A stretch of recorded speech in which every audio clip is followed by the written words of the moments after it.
very same people pick up the pieces and continue with their lives. Now, UNAIDS Regional Director, Professor Shilatlo, joins us this morning. Prof, good morning to you. Welcome. Good morning. Good morning. You've met Phindile.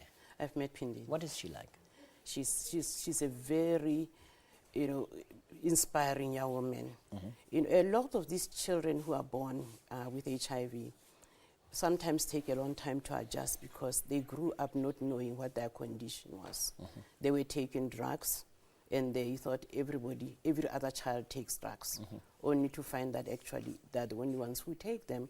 So when the disclosure then comes later in life, it's usually through a wrong discovery, and they get mad at their parents and all that, and it takes a while to adjust. But I found her a very well-adjusted woman who we think is a great HIV advocate for all of us, not just in South Africa, but in the region.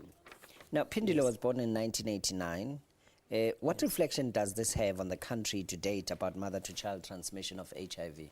Well, Phindile is a classic example of those children who have actually survived, the HIV epidemic. And I'm glad to report that, the good news is that more and more children are being saved. We have real great news about mother-to-child transmission, where a lot of our countries have reduced mother-to-child transmission. Is that the case in South Africa as well? Zero transmission is on the way, especially South Africa. Yeah. In the past 2 years, we've seen tremendous progress, and we know a lot of children are going to be born HIV negative. Is it thanks to the administration of Nevirapine, or what? Not Nevirapine. It's really thanks to a lot of factors. Well, the first one being the fact that women are able to protect themselves from HIV, thanks to the promotion of commodities, but also the fact that when they are infected, they're actually able to access treatment, whether it's AZT or ARVs, to ensure that they have HIV negative babies. But our message now at UNAIDS is that we want to eliminate completely new infections among children, but also to keep their mothers alive. So we are promoting what we call option B+, that women, once they are pregnant and they're found to be HIV positive, should be placed on ARVs. That way, we are sure immediately. We are sure that they'll have the chances of having HIV negative children are there, and they can also have a choice of breastfeeding. But not this only is regardless of the cell count. Regardless of the cell count, because we found that way for the woman, it ensures that she is able to live longer and take care of this baby. So as early as possible. As early as possible. Now, right now, someone just discovered they're HIV positive. How do they pick up the pieces and continue with their lives?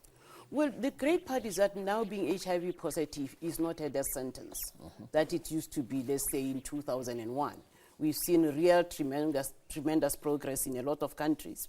In my own region, which is Sub-Saharan Africa, which is the region that is most affected by the HIV epidemic, we've seen countries scale up by more than 80% the treatment coverage, so that we know that now people will live normal lives, go to work, and all that. So it's really a question of making sure that that person has a support system that says, how do I then live positively and ensure that I live. Our time is up. Has South Africa reached their MDGs as far as HIV is concerned? South Africa will not be able to reach the MDGs. But will not be able to? Not as far as HIV is concerned, because it says, that MDG 6 says you must halt and begin to reverse the spread of HIV. So right now, what we've seen in South Africa has been tremendous progress, especially in the past 2 years, in terms of putting people on treatment. We've had, right now 1.7 million people are on treatment, and it's increasing. So what used to take, a decade before is now taking just 2 years, and South Africa is a classic example of that. Thank you very much. Professor Shilatlo is UNAIDS Regional Director, joining us here in the studio in Johannesburg.